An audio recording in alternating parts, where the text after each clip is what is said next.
freeze?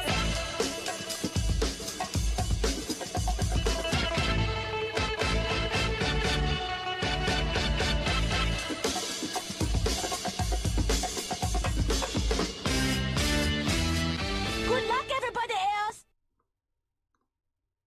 Perfect. I definitely don't have change for a 5. All right, welcome back. Lisa, well, what I need it for? Yeah.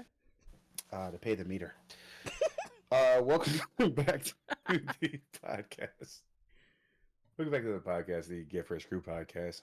I am the one they call Big Fresh. What's up, y'all? I'm Crew. Crew.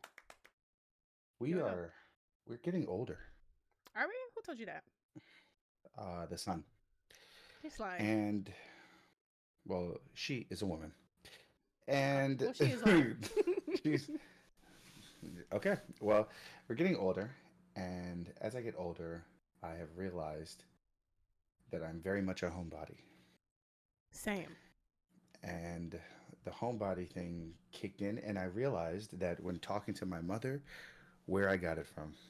Oh yeah, where's that? From her, because yes. I recently went to go see my mom. She had she said she woke up and she saw this hole in her ceiling. She wasn't calling it a hole. She was like, there's a leak, right? But it's not leaking, and she's having a hard time describing it. She's like, there's a damp part of her ceiling that doesn't leak, but isn't melting, and it's all the other. So I'm just like, not right, sure what? Right. I said, fine, Mom, I'm on my way. And I get there, and it's literally this entire ceiling. It's a smooth ceiling. It's not one of those like the bumpy bullshit ones. textured ones, right? Yeah. And it just looks like somebody took like an oily finger, whatever liquid it could have been, and placed it on the ceiling, and it never went away. And then because she can't reach it because she's not going to climb up and go touch it. So now I'm just reaching up there to go touch the ceiling. And then whatever the liquid is now slightly moved on the ceiling. And I'm just looking at it. It's clear. There's nothing on my finger. I don't know what. But there's no damage to the ceiling when you look at it. And I'm like, that's weird. Yeah, I don't know what that is. Right. But we were talking about like how she doesn't want to go out anymore. Like she's just like, she's talking about retiring for next year. And I was like, I don't know if retiring's the move. Well, you gotta know honesty about retirement is like, you can't just retire and then have no plan. Oh, well, true. Yeah, because, Yeah, so for her, it's like, for all you young people out there. Whippersnappers. All right, listen, motherfuckers. You can't just retire and then get retirement checks and think that you can live off that, because you can't. So they don't tell you that you're supposed to have these investments for years so that you can have a nest to grab from. They don't tell you all these things when you're getting a job that you should put into this particular thing because this is how much money you can pull from and live off of. They're not going to pay you just because you worked 30 years. At all. It's not like works. You can't just go, well, I worked for this company for 30 years. Now that I'm done, continue to pay me so that I can live. And just like, no, you don't work here. Right. That's not how that works. So that's kind of how it is. So she just talks about like how she gets invited to like, oh, hey, what are you doing this weekend? She's like, I'm off. And she's like, oh, we can finally go to this thing. And she's like, y'all don't understand that I just want to be at my house. Oh, I feel that. Listening to music and cleaning up. And they're like, you're still cleaning up? And she's like, you don't understand. I got to clean this area. It's like, you're the only one that lives here. Why is it dirty? So you asked too many questions. I was like, remember the part where I said it was my house? Shut the hell up. I feel on that. Like, just first of all, stop telling people that you're off. Stop telling people that you're available. I'm never free. I'm always busy. As far as anybody is concerned, no, I'm not available. Don't tell anybody when you're free. And I feel her on that. I don't really want to go nowhere either. I feel that to my core. Yeah. I'm not a. I'm not gonna say I'm not busy because I'm usually kind of busy Yeah. when like concerts happen, rehearsals happen all the time. But I have gotten to the point now where people ask me like, "Hey, what are you doing on so and so?" I literally have to say, "Let me check my schedule." I've literally gotten to that point now because there's something I'm forgetting. It's in the Right. calendar, but there's something I'm forgetting Yeah, it's something because I I don't have can't those. remember. It's like this. Uh, if you run up to me and go, "What date is it?" I literally will freeze almost every time. Yeah, I just looked. So, I just had to look like, damn, what is the date? That's a problem. It's a whole ass so, problem. so crew, what it do? Speaking of not going out, Going out I want to stay at home. at home. Put my phone on off mode. Um, I've been chilling. Last night I went out with the bestie. We went to Korean barbecue, so that was cute. Had a good time there. Got to catch up with her. Because she's been, I think, even more busy. I mean, adult relationships are hard. Yeah. Everybody's busy, and I don't think anything or anybody can prepare you for that but life, because like there's no certain time in life that it happens. It's just you look up and all your goddamn friends either don't live by you or are busy. Yeah. So that was fun. Outside of that, I've been trying to do nothing. I've been trying to do nothing. Mm. I've been off this whole week and I've been trying to do nothing and I don't like it. Like See, it's weird. yeah, that's what I was gonna say. I said you planning to do nothing, scary. I hate it. I just because I feel like there's always something that I could be doing. When I'm not doing anything, it just does not feel right. I feel like there's always something that needs to be done that I could be doing, that I should be doing, and my brain never shuts off. Even just my brain just never shuts off. It's kind of annoying. It is annoying, Mm-hmm. but maybe nothing isn't the move, you know? It's not. It's And definitely well, not. well, for you specifically, like some people can be like, I need to turn the computer off, and then when I need it, I'll turn it back on. And for some people, they're afraid. Yeah, see that right there? That look on your face? Your look was like, if I turn this computer on, what if it doesn't turn back on?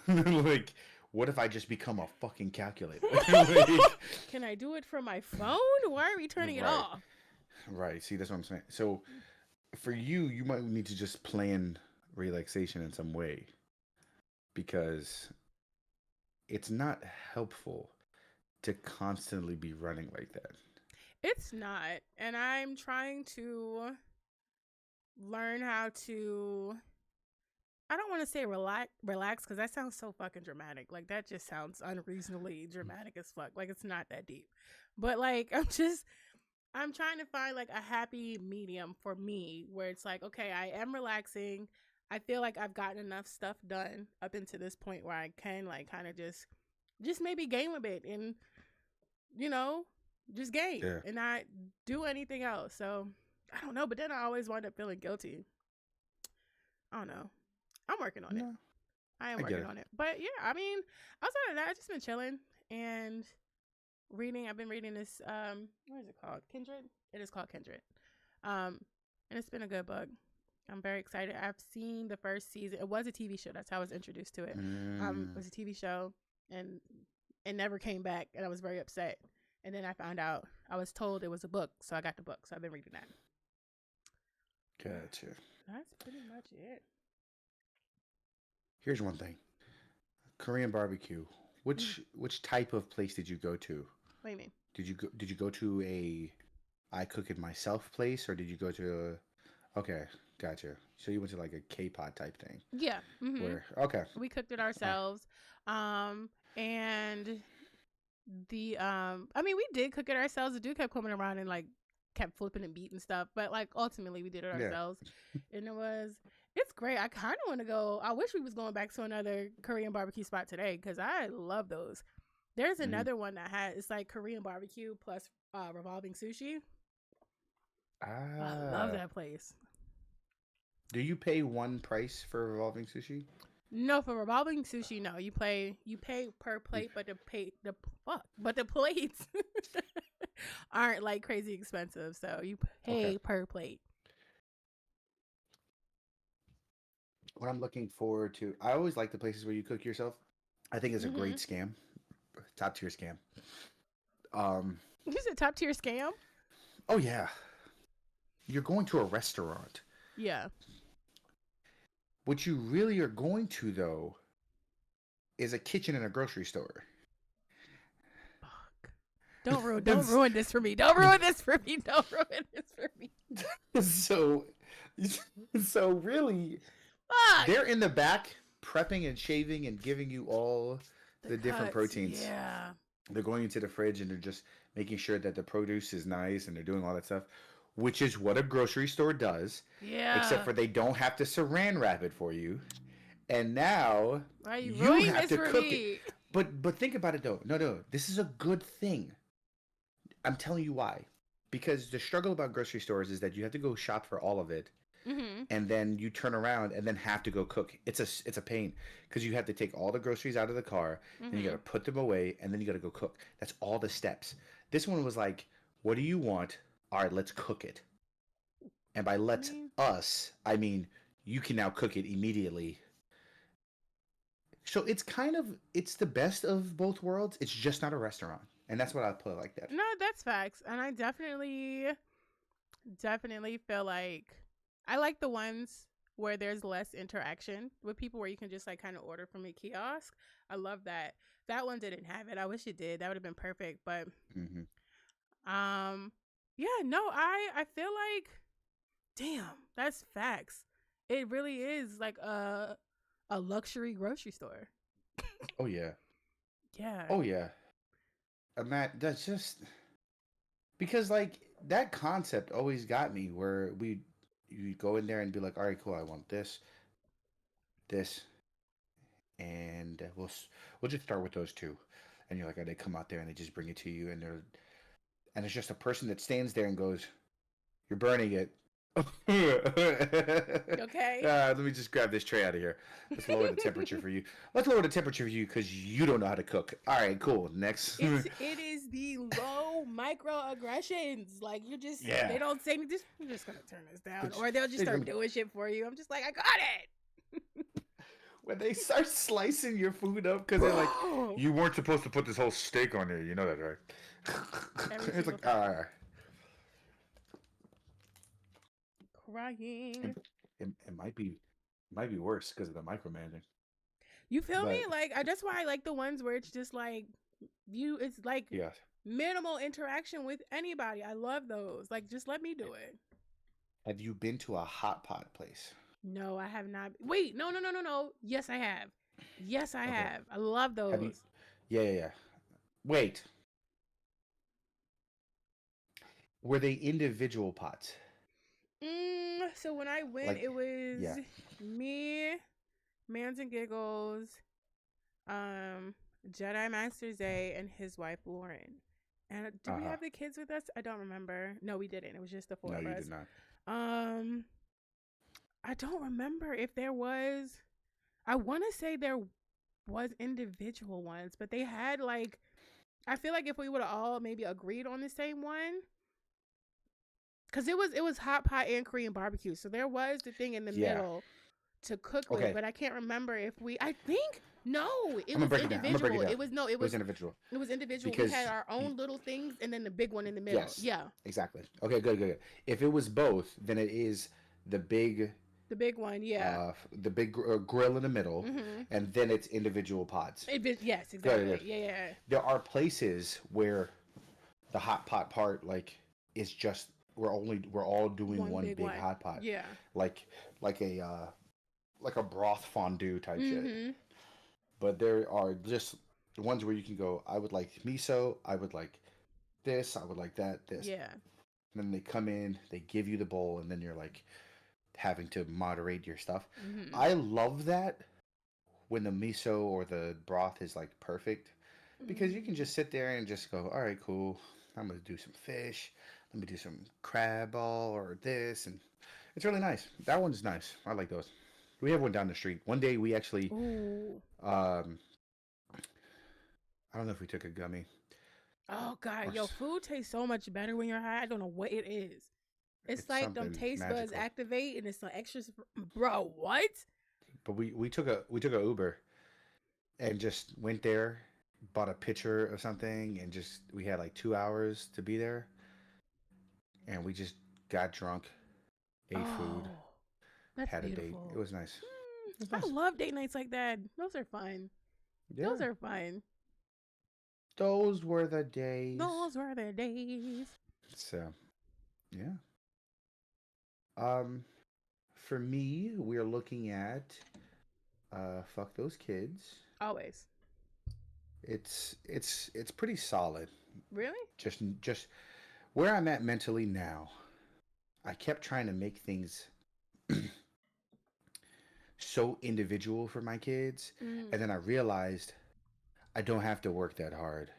Like, Isn't that a beautiful realization? It's really just it puts shit to perspective.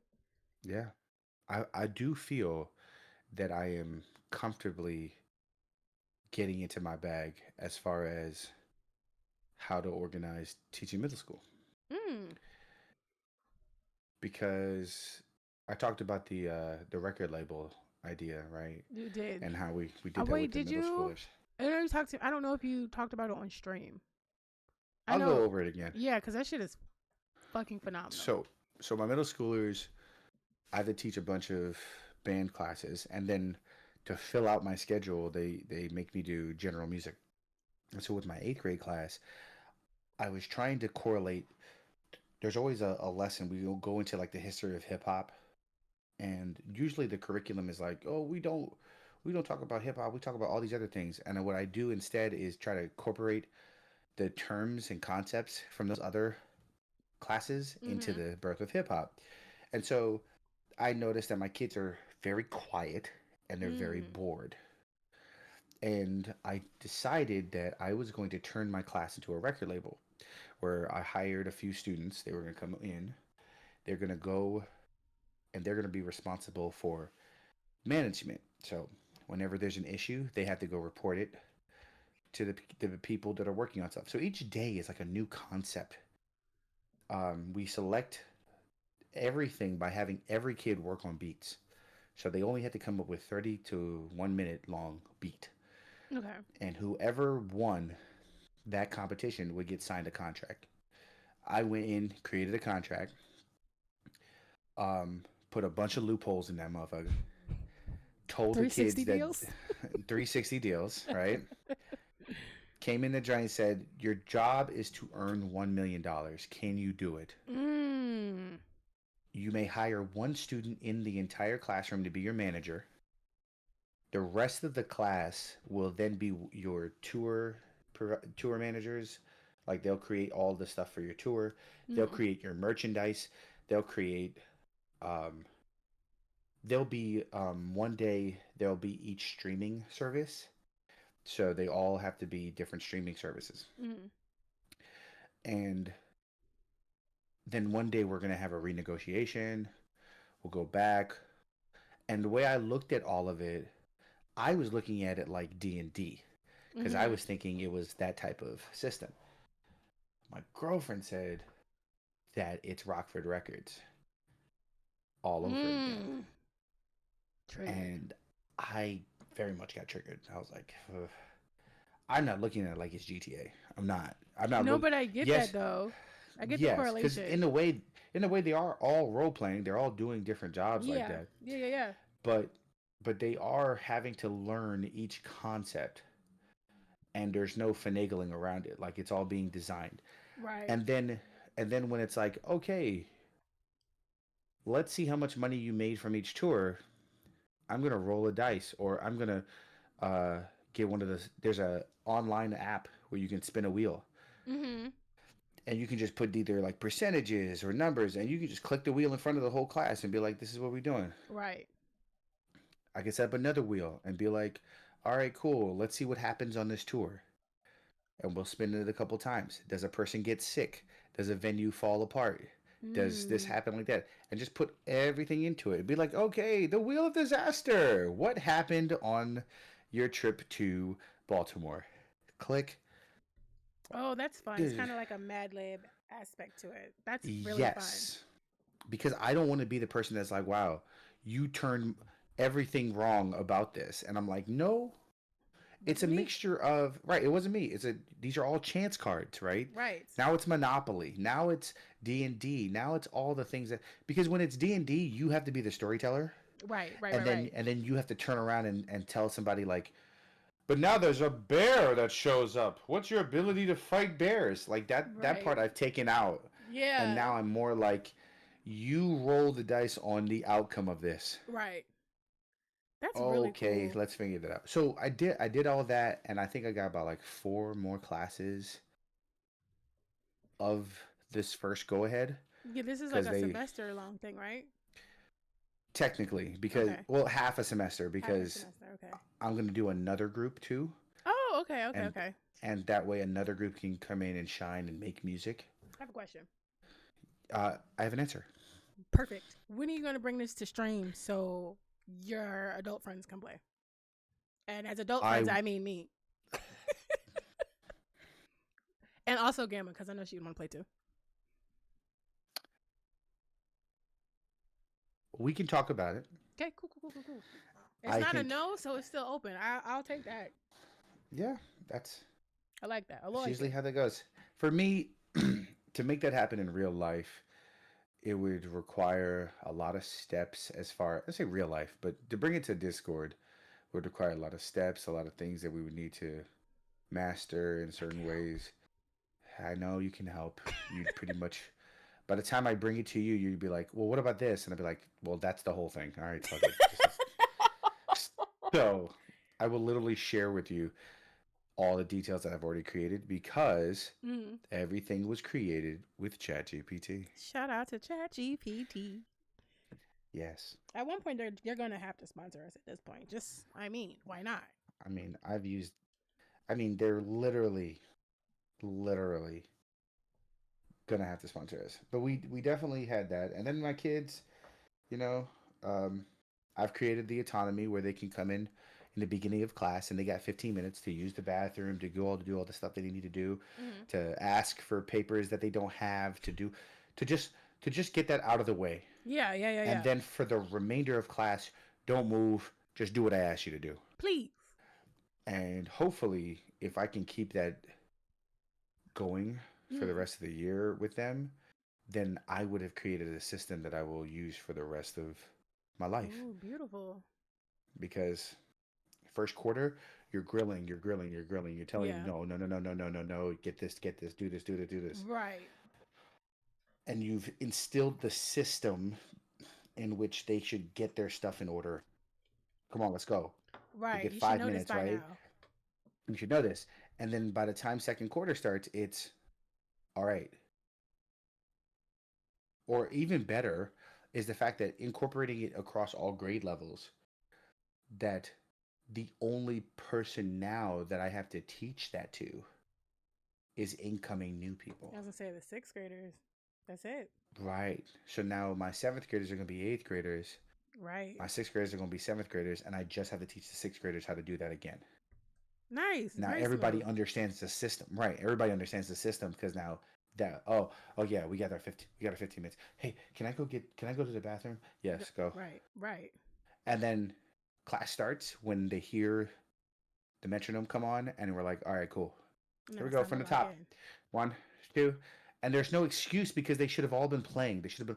Nobody shouldn't be looking for music anymore. Right. Now I can dock points for kids who don't have their stuff out. I love that. How does So that feel? it doesn't feel great. I thought it would feel great. Really? I thought so too. I wasn't expecting the answer. I thought I'd be like, okay, I got, something to work with. Okay. Here we go. Yeah. Well, what is it that you're saying? How Like does that as feel? a like Maybe. as a I guess as a person and an educator to have a system in place that has the potential to just kind of work across the board that you've implemented. Like how does like No, the that success of it, like I guess How does No, that that feels feel? amazing. Yeah. Okay. That Okay. feels Okay. amazing Yeah. because because everything about teaching is the buy-in, right? Mm-hmm. When you get to a certain level, when they trust you enough Yeah. to do the thing, that's when you go, okay. And then when the outcome shows that the buy-in was worth it, Mm-hmm.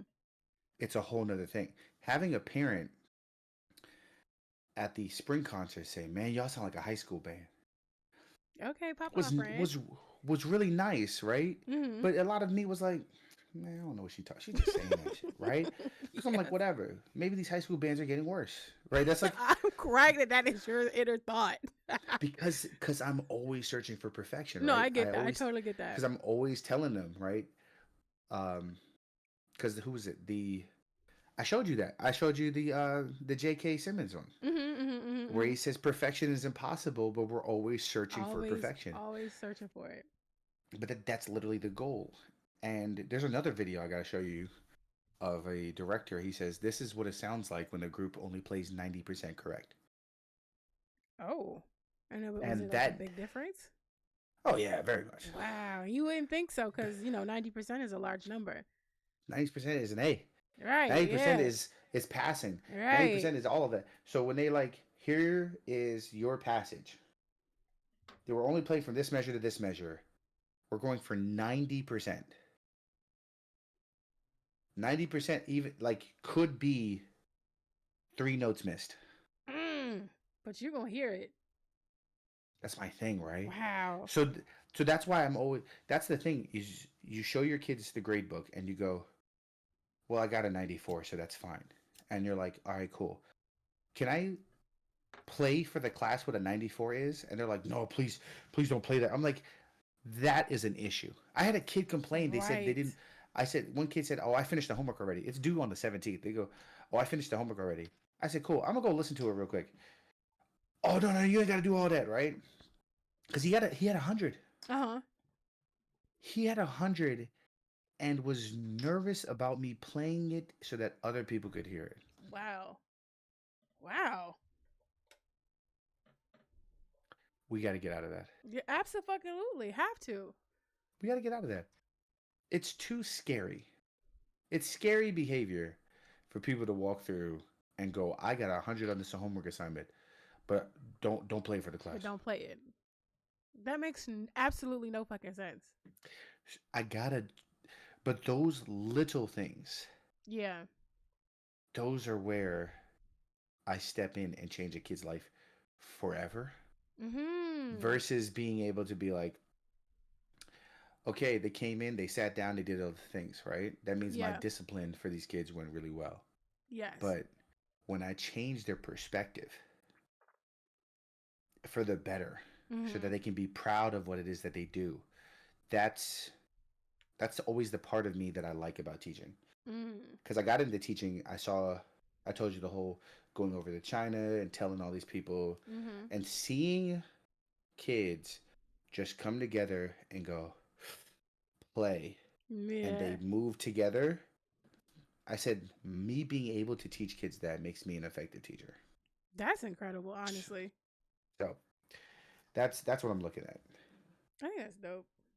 I think what teachers do are is so amazing. Like the fact that I feel like I honestly don't understand, like teachers need to be more like bigged up, honestly, because what y'all do on a day-to-day basis, like you, like there are so many stories, good and bad, of how teachers have affected a kid's life for like the rest of their life. And that like teachers, they have the power to do that. And I think that is scary when it's like coming from like a negative place and like teachers are just there to do whatever. But like it's really powerful and like inspiring Yeah. to hear those stories. I think that's so dope. I'll tell you the last part was I went to go see my kids play football. Mm. And um, it was a great it was such a great moment because I saw kids who were in my class, our kids who I just see in the hallway. Mm. They're all seeing me, they dapping me up, like, "Hey, what's up?" Because they were in the playoffs, and they're going over telling their parents, "Oh yeah, this so and so, Mr. So and so is here," right? And they're like, yeah, he is great. And I'm like, I had walked past, I was about to go up. I Mm. saw two guys talking to a coach, Uh-huh. and I realized the two guys were two people I played high school football with. Wow. And and one of their sons was in the group too playing. I was like, this is crazy, right? Like I haven't seen you in 12 years. Wow. Like this is insane. Um so then I'm going up there. Somebody goes, "Hey, you're the band teacher, right?" And I was like, "Yeah, yeah." I was like, "Yo, I really appreciate you coming out. This is really great. Oh, This really does mean a lot to them because this is what they like to do." And I mean, I'm that's sure you know that you're dope. a teacher. Yeah. But I'm like, So nice to hear. it is really nice to hear. And then a lot of stuff happened where, it got real black in the stands. Come on, Black in the Um, Stands. Black in the stands. Um, I saw uh, grandmothers with, lower back tattoos. I saw, Not the tramp uh, stamps on grandma, not me, ma. I saw, I Fuck. saw, I saw people coming in there, uh, leggings up, Not too much on caked the up to the leggings. nines. Oh well, never mind. There you go, right? Caked up to the nines. She's like, leave those leggings alone. It's our uniform. Cause sometimes, No, so sometimes pants are just not enough, or too that's much fine. rather. It was like 40, 50 degrees. Yeah, yesterday. It was very cold, so you gotta do what you gotta do. These are But facts. they was cussing these kids out. They was that upset, and they was cussing the coaches out even more. But it was like, Damn. check that kid's birth certificate. It's ridiculous. Right? You know, it gets It was real so bad. ugly at football games. It gets very ugly. The parents and like the level of ugliness that it gets. This is not the NFL. I really need y'all to relax. There are no scouts here. Just please chill out. I can't tell you the Nah. amount of parents that I have seen go onto a field, like, and it's just, and then mind you, I was a child witnessing this. Just Oh, parents jeez. losing their shit. I'm just like, as a child, it's really uncomfortable for a child to witness some shit like that because you don't know what to do, especially if that's your parent. All bets are off. If it's not your parent, like, it's a little less stressful, I would assume. But like, yeah, I'm gonna need the parents to chill out. They be going in basketball games too. I feel like basketball games might be a little bit uglier. I don't know. I guess it depends on what part of the country and state, country, Mm, and what state you're in. I agree with that. It does depend Yeah. because I know now. I look at um, football games and you see certain situations and you go, this man is like 40 years old. That child is 12. Can you relax Please. your fucking attitude, please? It's a kid. And then they turn around and they're like, Coach, running up the middle. What the fuck is your problem? And I'm just like, say, everybody's a coach. Everybody's got something. Like it's ridiculous. It's like y'all are doing a lot. And then this is a Mm-hmm. whole nother story for another day. But like I feel like black parents specifically, when it comes to sports, do a lot. Because I feel like they put their kids in sports with the hopes of getting to the NBA or getting to the NFL because a lot of especially black little boys, like they feel like they can either be a rapper or some type of ball player. So, and I feel like their parents sometimes play into that, but that's another rant for another day. It just gets ugly out there, and I hate it. Just let the kids have fucking fun. Let them chill. Let them have fun. Let them learn some life lessons. Let them Yeah. just play. Let them play and let them live. Let that be their I experience, please. I disagree. Ooh, tea. Okay. So there you go. I think letting your kids go out there at 12, 13, 14 years old, play football, and they warm up soft, or they go and they rehearse slow, Mm. and then you tell them to go run their ass down the field when it's finally time to play the game isn't conducive. I think it's cold outside and they need to heat their bodies up Yeah. because they will do all this stuff. and you know that, and you going in there and making that decision to, I don't know, take it easy, Lollygag. and then tell them to go out on the field and give it all they got. They don't know what all they got is. So Clearly. I just think that if you gonna be out there playing a sport, you have to give it 110%. I think if you in fourth and fifth grade and whatnot, and y'all are just learning to dribble, it's Yeah. cute, and you should just be like, all right, go this way, but come on, man, go that That's way, true. right? That's cute. Now we are in seventh grade. Y'all are developing some type of Something. testosterone Yeah. thing where y'all look at girls and be like, "Oh, come with me to the bathroom," and you be saying some Uh-uh. stupid shit. Right now, I teach. I know, Oh shit. and I'm putting to and homeschool my they kids. that's a good move because once they're sheltered, then they're gonna find no way to see boys. Anyway, Ever. Ever. ever, I'm yeah, sending them okay, to what is it? It's not Covenant. Convent board. with the nuns. Convent music. Okay. That's convict. Yeah, you're right. Criminal. Speaking of criminal, the Mm-mm. Mm-mm. Mm-mm. Mm-mm. Mm-mm. no, we're doing no, we're fine. So speaking of criminal, ChatGPT once again, as we said last week, count your days. Today, um, we are going to play a little game, and this will be our entire episode and switch it up. Right? Yes. Technically, Technically, great. yeah. Okay, technically, welcome to switch it up. The plan is to ask ChatGPT different questions, Yes. different uh, pieces of advice and information, and then we're simply going to say, make it blacker. Yes. So, my hope, my goal is to get ChatGPT fired Okay. because ain't no way they're going to get away with this and be left alone. Okay, So, period. friend, do you have a first example that you would like to make it blacker? No, what I was going to do was to play off of what you did last week and have Chat GPT give me the blackest sentence they know and have them make that blacker to start. But if you do have one, I want to start there with what you got. If I you have one. do, Okay, bet. and it's not very much a sentence. Is I asked it to Okay. make a black thing and then make it blacker, right? So Okay. what I asked it first was to give me a recipe for sweet potato pie. Tis the season. Um, and so it first off, it gives me the recipe. It says 1 pound of sweet potatoes, half cup unsalted butter, which is like one stick. You got 1 cup of sugar, half Mm. cup milk, 2 large eggs, half teaspoon ground nutmeg, half teaspoon ground cinnamon, 1 teaspoon vanilla extract, one unbaked 9-inch pie crust. And then it goes into instructions. Yes. Boom, boom, boom. Which Don't then forget the follows you. dollop. Oh, the dollop. All right. so it so and then it gives you all the instructions, and then it says, "Enjoy your sweet potato pie. It's a perfect balance of sweet and spicy."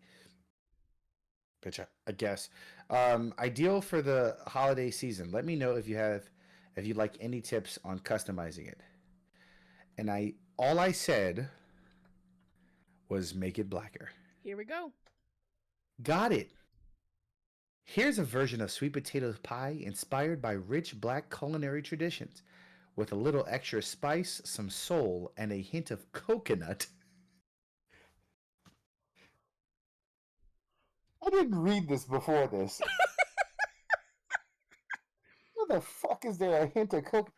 Oh God. Oh my A god. hint of coconut for a truly flavorful experience. This pie is all about family, warmth, and good vibes. It's getting racist. It's getting racist. Oh my god. Okay, mine is not that bad. What did you do? Mine. I did the same thing. I did. Give me a recipe for a sweet potato pie. They gave me the recipe. I said make it blacker. Let's add some soulful twist. that bring out deeper flavors and rich textures in this sweet potato pie. Here's a recipe with some blacker additions. Spices that Oh bring God. spices that bring warmth, brown sugar molasses for depth, and the condensed milk for richness. I'm gonna say even blacker. Okay, I'm gonna read some of the ingredients here. Okay. Um, so originally they had 1 cup of sugar. This one says 3/4 cup brown sugar and 1/4 cup granulated sugar for a hint of crisp sweetness. Mm.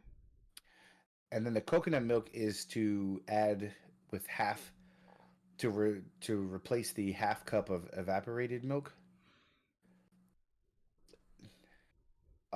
Here are my favorite ones. They says 1 tablespoon vanilla extract. Don't skimp here. 1/4 teaspoon ground ginger for a little extra kick. Hello? Just a little. And the best part so far, 1 tablespoon of bourbon or dark rum, optional for that grown folks vibe. No. I'm gonna make it. As And you they called it a should. sweet potato soul pie. Did it it's, Mine's at the it's a bottom where it yes, said it please. once said a dollop of whipped cream, and now it says served with whipped cream spiked with a hint of bourbon or rum. Like why? Why? What? Nice.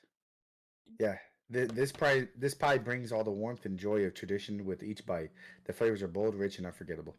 Yeah, we're good. All right. Now I'm gonna have give me the blackest. Yeah, go for it. I'm gonna say create the blackest sentence you can.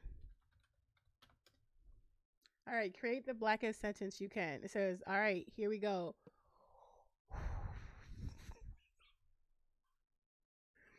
I Okay. also did the same thing, so we'll Okay. see how different it is. It says with a fresh lineup of head wraps, locks glistening from that mango butter, and a playlist loaded with D'Angelo, Kendrick, and a dash of fella. We're posted at the cookout, swapping stories about the aunties who taught us how to season with soul, holding it down like always under the sweet scent of burning sage. God damn. That's better than my sentence. What did yours say?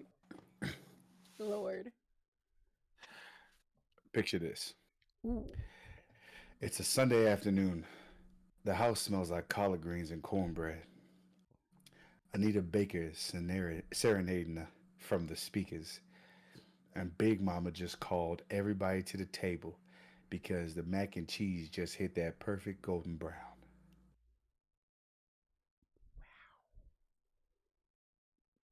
Yeah. All right. All right, let's make it blacker. All right. Yes, make it blacker. It's my new. I need a T-shirt. Yes, we do. It just says Make it blacker. ChatGPT ... make it blacker. Ooh. All What right, did go. yours say? No, go. Okay, it Yours says go. it says, all right, let's really lean into it.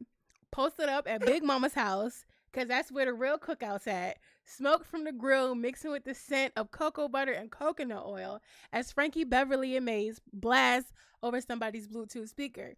Folks are lined up for a plate of collards, and it does say collards, mac and cheese that can hold its own, and that uncle's ribs he swears someone else can touch. A spades game in one corner, dominoes in the other. Everybody's clowning, debating the greatest hip hop verse of all time, and side eyeing anyone that doesn't know the words to Before I Let Go. All right. All right. So it's Sunday after church, and the whole family's packed in Big Mama's kitchen. The air thick with the smell of fried chicken, candied yams, and that mac and cheese with the 3 cheese blends she only pulls out for special occasions. Luther Vandross is crooning from the stereo. Auntie's hollering about somebody's spade game. Cousins are sneaking bites of cornbread. And Big Mama's pointing with her elbow for you to sit your tail down because the peach cobbler's about to hit the table. Jesus. God bless. Okay. Let me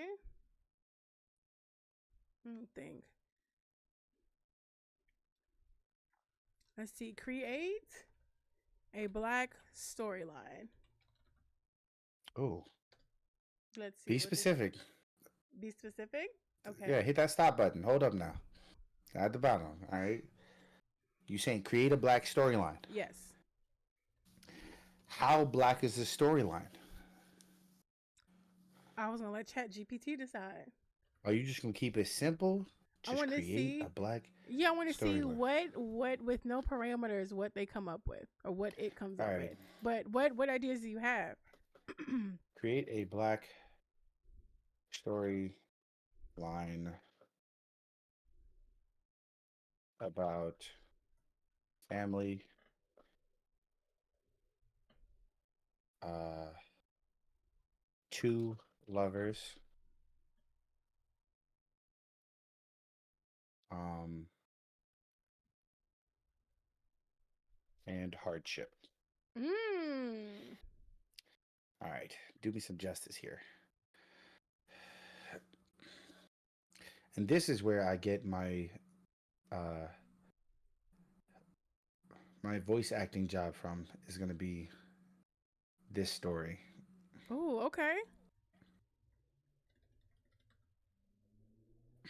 It's still going. Damn. Is yours still going? No, I stopped it. Hold on. Oh, I swear. All right. Um. Okay, I'm gonna do hi seven. Not report. Oh, we should You make know, that a thing. Create a black storyline about enemies, two lovers trope. All right, let's do that. Seven, we are using Chat GPT to make stories blacker. So if you have a prompt you would like us to put in, let us know. mm-hmm. This shit is writing a whole story. Yours is still going? No, mine's done. Oh, It go for it. definitely create. It's a okay. Once upon a time, in a close knit southern town, there was a family, the Browns, rooted in love, tradition, and a little bit of magic that carried them through hard times. Mama B, the matriarch, was a fierce and tender woman who raised her family with steady hands and a heart that could hold the whole world. She was known for her garden, full of collard greens, her healing teas, and a wisdom that spilled from her like gospel. A word. Her youngest daughter, Faith, had fallen for Darius, a tall, hard working man with dreams bigger than their little town. Darius was the kind of man who woke up before the sun, working long days to take care of his people, always dreaming of building a life that could hold his love for Faith. Faith and Darius had been sweethearts since high school. Everyone in town knew it. They shared dreams whispered under magnolia trees, and every Sunday after church, they walked down to the creek hand in hand, planning a future full of family and success. Shall I keep going? Yes. All right, Is here we there go. more? Oh, yeah, there's more. It's like four more paragraphs in this Oh one. shit. Okay. All right, cool. But then came hard times. Mm. Darius got laid off from his job at the plant, and bills started piling up faster than Hope could keep up. Faith tried to help, taking shifts at the diner, coming home late with their tired feet and even tireder heart. Mm. There were nights they'd sit in the dark, saving on the electric bill, whispering dreams that felt as faint as candlelight. Some nights Darius would drive out into the night, feeling the weight of a man trying to provide but falling short, the pain like a bruise he couldn't shake. And every time, Faith would be waiting, telling him, "Baby, we in this together. Your dream is my dream." Mama B watched them quietly, her old eyes knowing that love alone didn't pay bills. But love could hold you steady when nothing else could. She started inviting Faith and Darius over for Sunday dinners, filling them up with love, advice, and food that stretched like Faith's hand. And in the middle of it all, Faith found out she was pregnant. Of course she did. It was joy and worry tangled together, but they decided to lean on love and leap into the next chapter together. Darius got a job offer out in Atlanta, Of a course. chance a chance to start over to build. Leaving home wasn't easy, but Faith and Darius packed up and left, armed with nothing but each other, a few dollars, and the blessing of family. A few dollars. Mama Mama B sent them off with jars of preserved peaches, love letters, and a quilt she stitched with fabric from Faith's baby clothes. Of course. She told them this family has been through this family has been through harder times and come out the other side. Hold tight to each other and you'll make it too. They did make it, but it wasn't easy. Atlanta had its own challenges, but together they built a life, found community, and started a family of their own. Every Sunday, Faith would call Mama B and tell her about the new life they were building, how they were carrying the love and strength of the Browns into a new generation. And when times got hard, Faith would wrap her little ones in that quilt, remembering that family was her strength, that love could stretch like that quilt, Jesus. covering even the hardest of days. Wow. Wow. Wow. Round of applause. Yes, yes, yes. That Very was much. glorious. I sent you mines because I want you to read mines too. I got I got it. It just says niggas. What is this? No, hold on. Niggas. To ChatGPT, what did I say? Count Okay, your yours fucking isn't. days. Mine is really short. Okay, okay. Oh, look, title: Against the Grain. Setting: Modern day Atlanta, Georgia. Of course. Where all the niggas live, apparently. You said make a black story. Atlanta, Check. Atlanta. Check. Check. Um, the story takes place within the bustling creative industry scene. What does that mean? Where Niggas. art, activism, and business collide. Okay, synopsis. Zara, a fiercely independent filmmaker, has decided her career to showcasing has dedicated her career to showcasing underrepresented black voices and exposing injustice throughout her work. She's recently secured a prestigious grant to produce her dream project, a documentary shedding light on the gentrification of historic black neighborhoods in Atlanta, of course. But her work is interrupted when she crosses paths with Eli, a charming yet ambitious real estate developer known for revitalizing struggling neighborhoods. To Mm. Zara, he's just another smooth talking, optimistic. It's so funny how this just feels like a 90s movie. Mm. To Zara, he's yet a, he's yet a, he's yet ambitious. That's why, because it misspelled in it. Oh no, we're fine. To Zara, he's just another smooth talking optimist profiting off black communities. To Eli, she's a misinformed, opinionated disruptor who doesn't understand his vision for the community. When Zara is forced to rely on Eli's expertise to navigate city permits, neighborhood politics, and an influential councilwoman, the two become begrudging allies. Their collaboration is full of tension, um, with fiery debates that reveal their drastically different worldviews. Yet, as they spend more time together, each begins to see the deeper motivations that drive the other's work. Eli is haunted by his family's financial struggles, and sees redevelopment as a way to give back, while Zara's connection to the community runs back generations. Her family having survived and thrived despite past obstacles. Always a fucking obstacle. Black people just can't be happy. We Okay. just can't be happy. We gotta get gone through it, survive through it, and are better See, off because of it. I purposely put hardship in our thing. They were just saying, They just you threw it in said black, there. right? Right. As their family calms down, attraction builds, and they're drawn into an undeniable connection. Zara and Eli must decide whether they're willing to compromise or adapt their dreams and learn to see their shared goal of a thriving black community from both Jesus. perspectives. See, ChatGPT got me down, but what I really want to do is say, ChatGPT, make a black ass story with no hardship.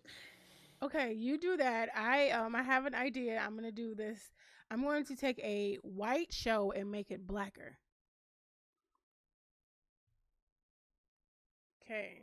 I'm gonna That's a start good with point. Friends. Oh. Living single. Okay. All right, here we Pilot. Make go. them. Take the show Friends and make it blacker. Here we go. Making Friends a bit blacker would mean keeping the show's essence, but shifting the cultural perspective, the humor, and the setting to reflect black experiences. Here's how that might look. Setting: Brooklyn, New York, or Atlanta. Bitch, I'm sick of you. You gotta get out of there. You gotta get out of there. ChatGPT outdid themselves with this one. They have the characters as the characters in Friends and what their names would be in a black show. So, Love that. right? Ross Geller becomes Malik Grant. I'm here. Right? I'm here. Right. A suave, slightly nerdy guy who's into African history and works as a professor at a local college. Instead of dinosaurs, he's obsessed with African American studies, always tying conversations back to the culture in a charmingly over the top way. I mean, he was a paleontologist that did that shit. Yeah, I know, but I'm saying why. I mean, I get it, but it's story. You feel me? But okay, I'm here for it. Wait. Let me go back to the setting because I definitely skipped. So the setting is in Brooklyn or Atlanta. Shift the show from Manhattan to a vibrant, historically black neighborhood like Bed-Stuy or Midtown Atlanta. ChatGPT, fuck you. Known for its lively culture and community spirit, their hangout spot would be a black-owned cafe or a jazz lounge where local artists perform. A deeper, funkier vibe with live music would replace the classic Central Perk atmosphere. Crazy. Okay, so Rachel Green becomes Jada Green, a former beauty queen from the South who moves to New York or Atlanta. Atlanta is the South, but whatever. To find herself, ends up discovering her love for fashion. She is unapologetically glam with a bit of bougie flair that blends with her fierce loyalty and ambition. So this really is giving Living Single. But I'm gonna keep reading. Living Single. It is. Monica would be Monique or Mo. A self-taught chef hustling. Right, very. A self-taught chef hustling to open her soulful pop-up or restaurant. Monique's family recipes and big inviting personality make her the heart of the group. Her place becomes the unofficial gathering spot for friends with the smell of oxtails, mac and cheese, and greens in the air. Chandler Bing would be CJ King. I love CJ King is in there. That's good. Right? A low-key, funny guy who hustles as a producer and creative, but is constantly dabbling in different jobs. His humor is deeply rooted in black culture, and he's always ready with the quickest comeback or classic roast. So that's giving Kyle. Phoebe Buffet turns into Fawn Reed, A quirky, free spirited artist and musician with a bit of an Afro futuristic vibe. Fawn's music is filled with soulful lyrics and African drums, and she's big on natural healing, spirituality, and black love. Think Erica Baidu energy. That's exactly right. Because Phoebe is the hippie of that group. Yes, yes, It- very much so. So, Yes, so yes to that. yes. And then last but not least, Joey Tribbiani would become Jaden Smith or just Jay, an inspiring actor with the lovable flirt of the group. Jay often gets into stereotypical roles, but aspires to bring authentic black stories to the screen. He's the ladies' man, but at heart, he's all about family and community. So Kyle Barker. Yeah, it's giving living single for sure. Mm-hmm. This Black Friends wouldn't just change the setting or add cultural references, but would really weave in the realities, humor, and warmth, right, of Black experiences. Yep. This group of Yep. friends would be relatable, funny, and a powerful reflection of Black love, Black joy, love, and resilience. Hmm. You know what? I love this so much that I want to turn SpongeBob into a black story. Oh my God, yes. Oh, we're doing this. Mm. Oh, we're fucking. What's another show? I'm trying to think of like the whitest show I can think of, and that might be Frasier. Ah, yes. Is it? You know what? Here's a just ask. Right. What is the whitest show? What is the It would be Seinfeld, wouldn't it? whitest? I feel like Frasier's more. I don't know. Let's find out. What is the whitest TV show ever? The whitest TV show ever is off. Okay. Okay. Shows like Friends. Oh, The Brady Bunch. Leave It to Beaver. Oh, that is pretty white. More recent shows like Gossip Girl or The Bachelor. Mm, I'm gonna that- take Somebody said Home Improvement's pretty white. Home Improvement is pretty white. I'm gonna Complex has a list of the 25 whitest TV shows of all time. make the You- Brady Bunch blacker. Number one on there is Seinfeld, so that's crazy. Ah, okay. That makes sense. I get that. It was a show about nothing. Felt. Why? Yo, I have to get out of Atlanta. Because the amount of times that Atlanta has popped up is like every single time. Nope. It's where you live. It says to make the Brady Bunch blacker, we could reimagine the family dynamic settings and cultural elements. Cool, cool, cool, cool, cool. Move the setting from the suburbs to a historically black neighborhood with a strong community ties like Atlanta, Harlem, or South Side of Chicago. The family might have roots in the civil rights movement, with the parents or grandparents being activists or advocates. What is the difference? I'm about to Google that because, like, for real, what is the I'm going to difference? turn Sex in the City Yes. into a black show. Oh, God. It's in Atlanta, isn't it? It's in Atlanta. It's in Atlanta, but it also called it Sisterhood in the City. Sister. Oh, you know what? It did not give me new names for the show itself. Sisterhood in the City is disgusting. It takes place in modern day Atlanta, Of course where it the does. Southern charm betweens black excellence, culture, and creativity. The city's music, food, and art scene are thriving, and our four main characters are the heart of it all, navigating their lives, friendships, and ambitions in a way that only black women can. They be fucking. Baby fuck. That's crazy. So, Carrie Wow. is represented by Kendra Kenny Williams. Mm. Samantha is Tasha Moore. Oh. Okay. Miranda is Imani Reed. Come on, Imani. And Charlotte is Lauren Lowe Johnson. Wow. So that is a ooh. I don't like that. I don't Mm-mm. like that. Oh, I don't like that. Said heritage, but they spelled it with hair. No, they did it.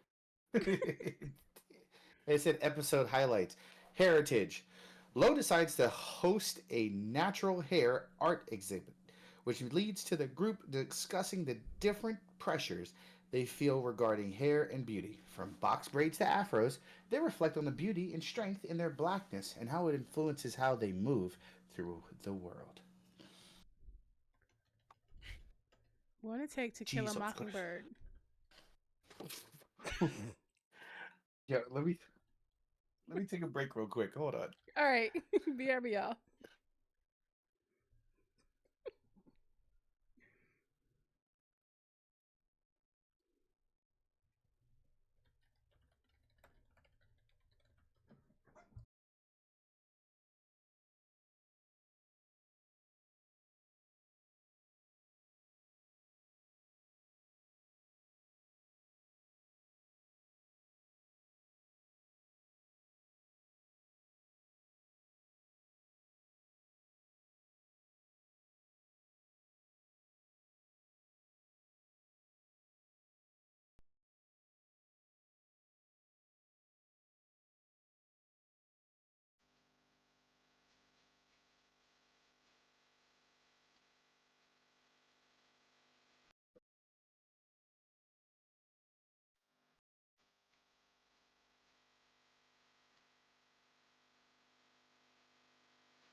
Turn this off.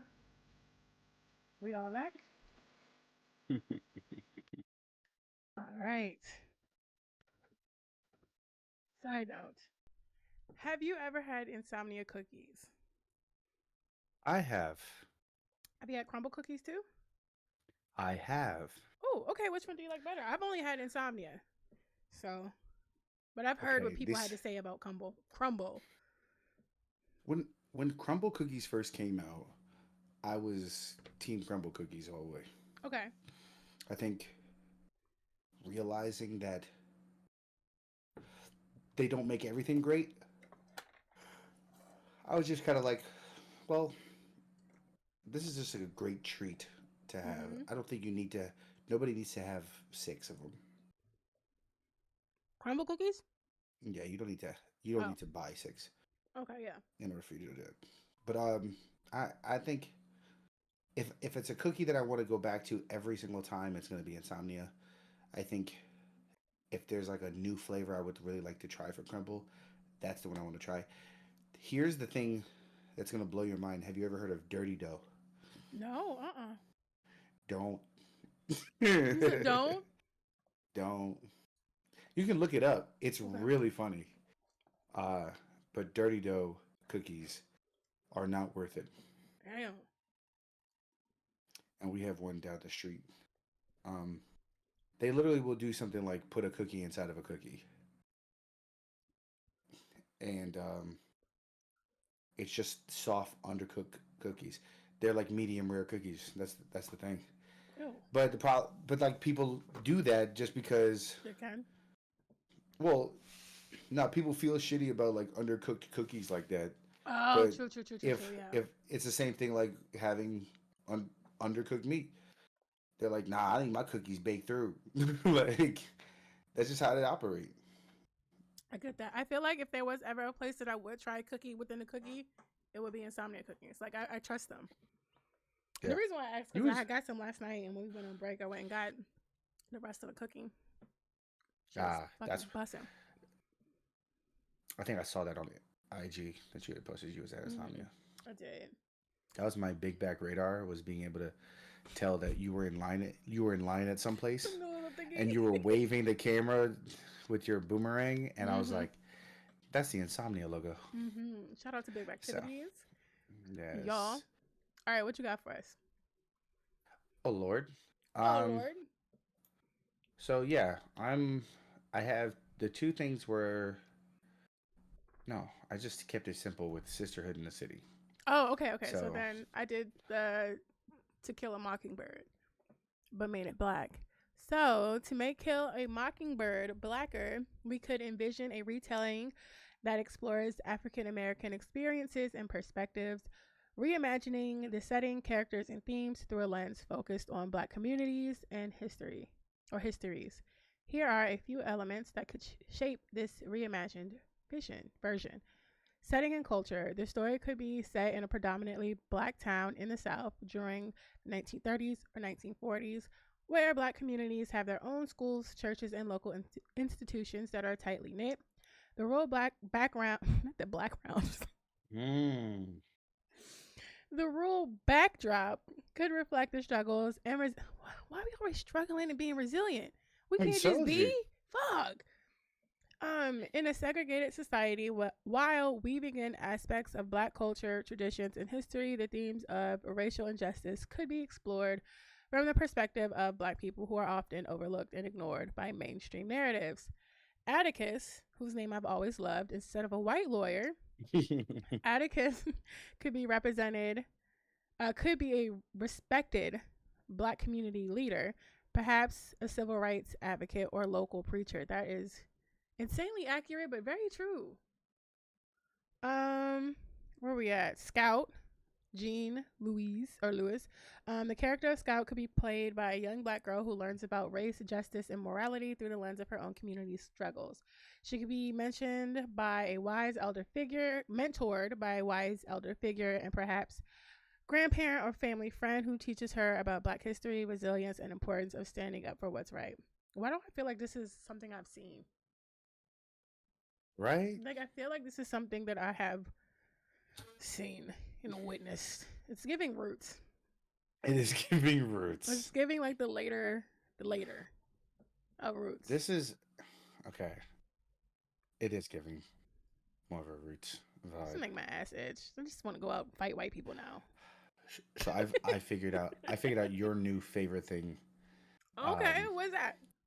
So because we're using a new version of ChatGPT, Mm-hmm. I asked it to do a rewrite the short film Whiplash as a black movie, and it gave me two answers that I can pick from. Okay. One being set in present day New Orleans, Ooh, not Atlanta. Okay. and the other being set in Chicago. Shit. Okay. So Which one I are you gonna love it. pick? Well, it's a great question because they fully wrote Did they the. do the thing where it's like split and it's like, would you like this one? Oh, you really have to choose. All right, so which one do we do? New Orleans or do we do it Chicago? Both characters are named Malika Johnson. I'm gonna go in. Ooh, I'm gonna go with New Orleans because I feel like it's a musical thing. I feel like, I mean, Well, Chicago got they got Kanye. I'll help you out. So the name of the New Orleans one is called Beat by Beat, Okay, and don't hate and the that. name and the name of the Chicago one is Break the Beat. Oh, okay. Yo, check. All right, I like both of those. I'm gonna go. I I'm gonna like still both of go. these. I'm gonna still go with. Damn. I'm gonna go with New Orleans. Nola, New Orleans. All right. Well, Wait, did you already click it? they gave me both, so Oh, there's okay, no. cool. Because I was like, I don't know. I feel like a Chicago version of Whiplash would be a lot grittier, a lot. Yeah, But then again, I don't know. I don't know. I chose. I chose. I chose. I'm gonna stick with what I chose. you chose. Hmm. So I'm gonna read one, and then that's gonna be it. Okay, cool. All right. So which one do you want to be read to? The New Orleans. All right. Yeah, we can go with that. Let me get my accent going. Yeah, me. Red leather, Yeah. yellow leather. Red leather, yellow leather. I'm finna make a name for myself.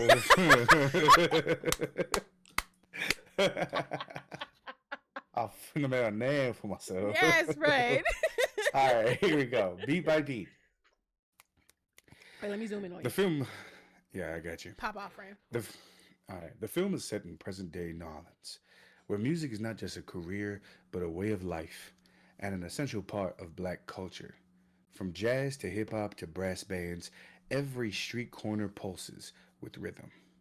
Our protagonist, Malik, is a young, ambitious drummer striving to make a name for himself. You're lying. You're lying.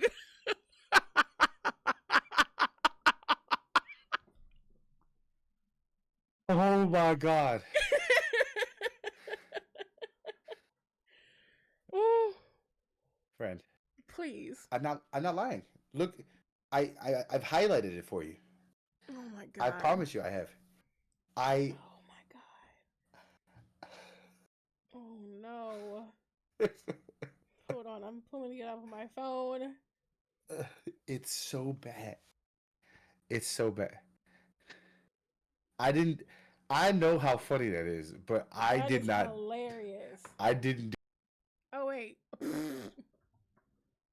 didn't do it. I'm crying. It's bad.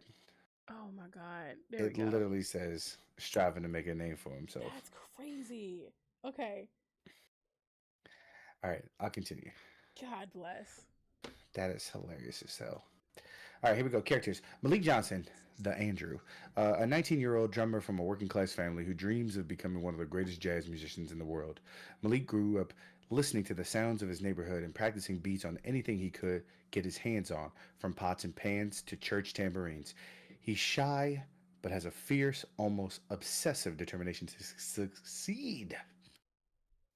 Mr. Carter, I am him. A, a legendary jazz musician and band leader in the New Orleans jazz circuit, known for his ruthless teaching methods. Mr. Carter grew up in the jazz scene and his standards are impossibly high. He believes that greatness requires absolute dedication and a willingness to endure pain. His philosophy: the moment you get comfortable, you get lazy. Mm, a word. Keisha, Keisha, Malik's childhood friend and romantic interest. She works at her family's soul food restaurant, just like the other one had worked at the movie theater. Right, right, right. Right. And has also known Malik since they were kids.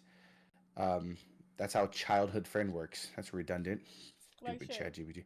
She believes in Malik's talent, but worries about the toll Mr. Carter's influence is taking on him. She's gentle, grounded, and offers Malik a sense of stability and warmth. Warmth. And warmth. Act 1. The beat begins. Malik is accepted into the prestigious jazz program at Xavier University of Louisiana, where he's assigned to Mr. Carter's ensemble. Malik's family is thrilled, seeing this as a path out of the neighborhood and into a world of opportunity. Malik is nervous but determined, ready to prove himself and make his family proud. The first rehearsal with Mr. Carter is brutal.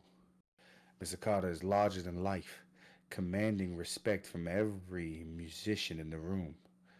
He pushes Malik to his limits, verbally berating him when when he's off when he's off tempo, but Malik sees it as a test he has to pass to earn Mr. Carter's respect. Act 2. Testing the rhythm. Malik practices obsessively, often late into the night, and distances himself from Keisha and his family. Mm. Mr. Carter's methods grow harsher. One night, during a particularly challenging performance, Mr. Carter forces Malik to keep drumming until he gets the tempo perfect, even as Malik's hands bleed on the drumsticks. Mm. The other musicians exchange concerned glances, but no one dares intervene. Keisha, noticing the toll on Malik, tries to convince him that Mr. Carter's treatment is abusive. Malik pushes her away, insisting that this is what it takes to be great. Mr. Carter reinforces this belief, telling Malik that jazz wasn't born out of comfort, it was born out of struggle. A word. Act 3. Breaking Point and Redemption. As Malik continues to push himself, he begins to unravel. His obsession strains his relationship and his health. During a particularly high stakes performance, Malik cracks under pressure and misses a critical beat. Enraged, Mr. Carter humiliates Malik in front of the entire band, calling him a disgrace to music. Mm. Malik, devastated, storms out. Later, Malik confronts Mr. Carter, challenging his methods. Mr. Carter reveals his own story of the sacrifices he made to survive in a world that rarely values black artists, and how he believes often pushing others to the limit is his way of preserving greatness. Mm. Malik realizes he has a choice. He can follow Mr. Carter's path or create his own. In a moment of reflection, Malik returns to his roots, playing at his neighborhood's community center, free from judgment. Keisha is there, Come on, Keisha. watching with pride. Yes, Keisha. Um, Malik rediscovers his love for the music, finding joy in his craft without the weight of expectation. Act 4, the final performance. Mm. With a renewed spirit, Malik decides to perform in the university's end of the year showcase, All right now. but this time on his own terms. Okay. Master Carter is skeptical, doubting Malik's commitment after his breakdown. However, Malik's performance is electrifying, showcasing not only technique, but also soul and creativity. Mr. Carter watches from the sidelines, realizes, bitch, what? This is, all right. Realizes he has been wrong about Malik, that greatness can emerge from resilience, not just from pain. After the performance, Mr. Carter gives Malik a subtle nod, acknowledging his growth. Ending. Malik, now wiser, understands that true artistry comes from balance, a respect for tradition, and a love for the art itself. He and Keisha leave the showcase together, Malik's heart full of gratitude for both his roots and his journey. He's no longer seeking approval. He's found his rhythm, beat by beat. Bravo. Very much so. You know what I Very noticed? much. There was not nary a mention of a father that whole time. And his father definitely played a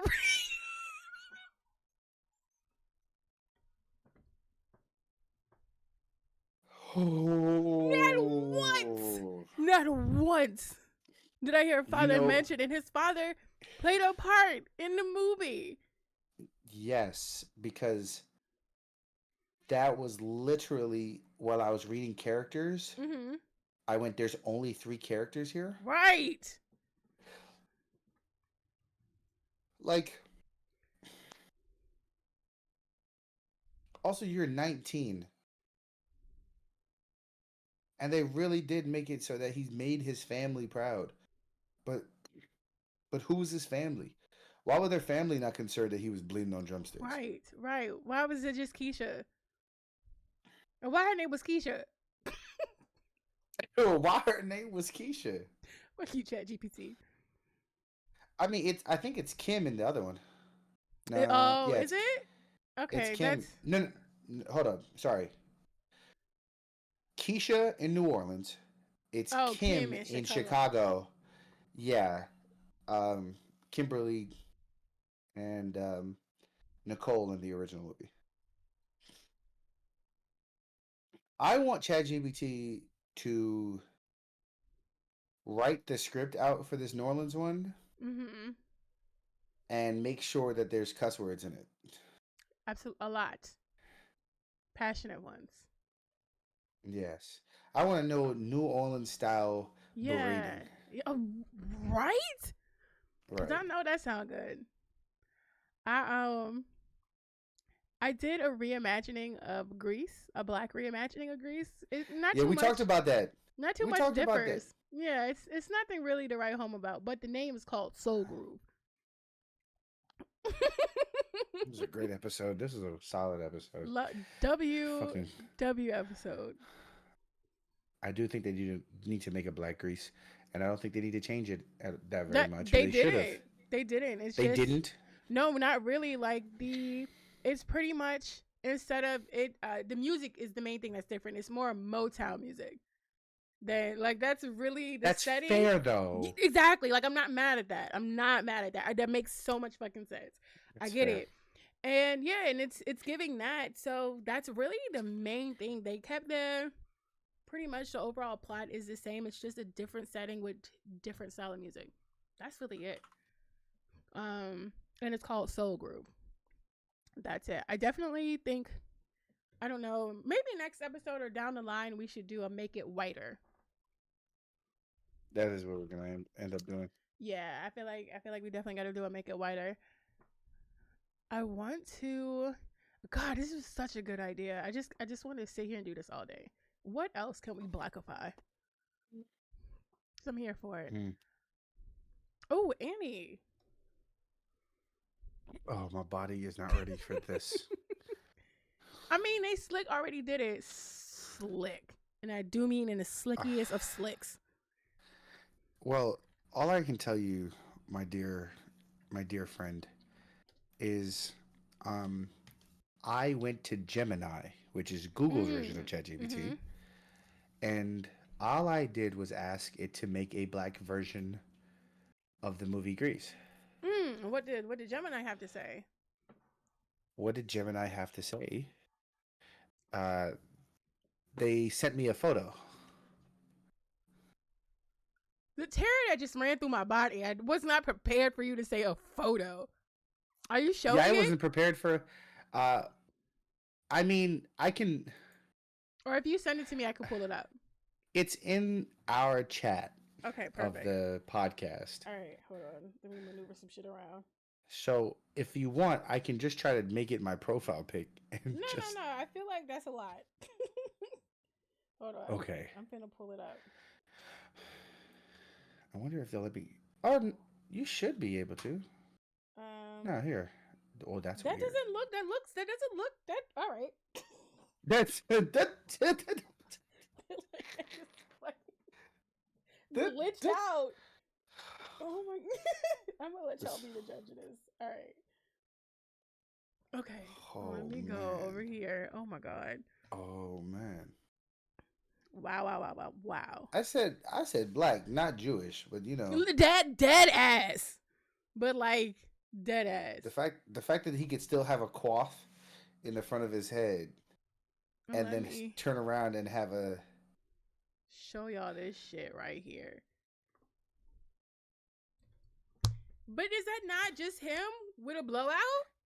Yeah, it's like we go together like jive turkeys and the slimmity bam da bam. Like, side note, so as you know, I love musicals. Grease is one of my favorite ones. So when I got with Mans and Giggles, never seen a motherfucking musical in his life.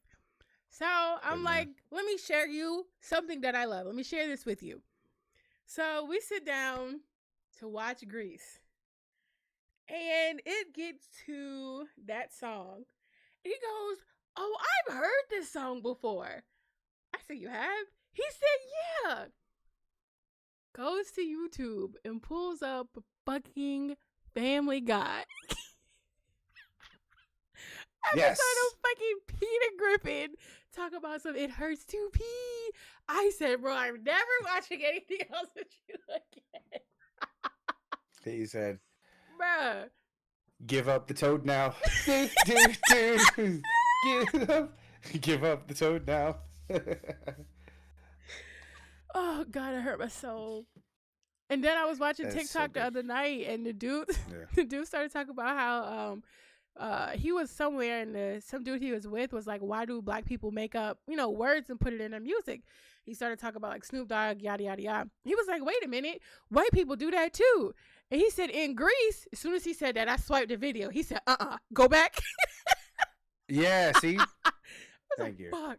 So we went back and finished it, and he starts talking about like the end of the Grease when they're like, "Wop babadoola" or "Wop bamboo." I fell the fuck out. Oh my God. But this dude just looks like a Jewish John Is he not Jewish though? I don't even know. I don't know, but I might be able to help you with that previous little argument because that might have been Little Richard that did the "Wop Babaloo Wop." Really? Oh. So they might have just took it from Little Richard. So it's a possibility. As they do. Yeah, it's was that Tutti Frutti? Tutti Frutti. Yeah. Oh. Woo. Oh no, he's not. Oh, he's not Jewish because I had to look it up. But he converted to Scientology in 1975. I knew that. Wow, you did? I didn't know that. Yeah, I knew that. Oh shit! This makes me want to look into Scientology because what? I've heard nothing but bad things about it. So. Well, in order for us to is that the next stay episode? going, I mean, I'm not gonna talk bad about Scientology. Yeah, no, that's what I was gonna say. When I hear nothing but bad things about something, it makes me curious. I'm like, why y'all niggas hate it so much? Like, and I do the same thing when I hear nothing but good things. Why y'all niggas like it so much? I get curious. Right. When I only hear one point of view about anything, it makes me curious to go do my own research. So that's good or bad. But I've been curious about it. That could be a thing. It can. I'll go into detail about it. But you know about it? Are you a Scientologist? Did I not know that about you? You see me with an Egyptian on my shirt, and you're asking me if I'm a Scientologist? No. Touche. No, I am not. I will do the research on it, but I will not talk bad about Scientology. Ooh, why not? Because somebody we probably know is probably a Scientologist, and they have too much power somewhere, and then we're gonna find out later and be like, why? So, in order to avoid all of that, you could be conflicted. Oh, you could be conflicted. Valid point. I was about to delete that shit too, Frank. I'm not. I am not. I don't know. I feel like I love Seven. I know you do. So there you go. Well, dear friend, it was a Mm, great episode. it was Um, I think ultimately what we've learned is ChatGPT doesn't know anything about black people, at all. but we're going to find out later in future episodes what they know about other cultures. Mm. Should Because we nothing's going to warm my heart more than to take a black show and make it Asian. get out of my brain? Get out of my brain. That's what I was gonna say. My fucking friend. That's what I was gonna fucking say. I'm just saying, I earned that role. You did. That's a fact. That's a whole ass fact. Big all right. facts. Y'all make sure y'all touch all of those links. Touch them, get to know them. Befriend Yes, that the part, links. that part. Touch Yes. And befriend the people it. Yeah, that part. who are a part of that. That part. So, that part. Let me get Jewish Johnny off my goddamn screen. Just fucking me up. All right, friend. You got the dip. I got the dip. We out of here. Just... I've been drinking still. All right. Really? All right. I have. On the low ski. But it's starting to creep up. Oh, if you're creeping up, then you get to end it. Let me hear you end it. Okay. Let me get the buttons right. Stay fresh, cheese bags. Bye, y'all.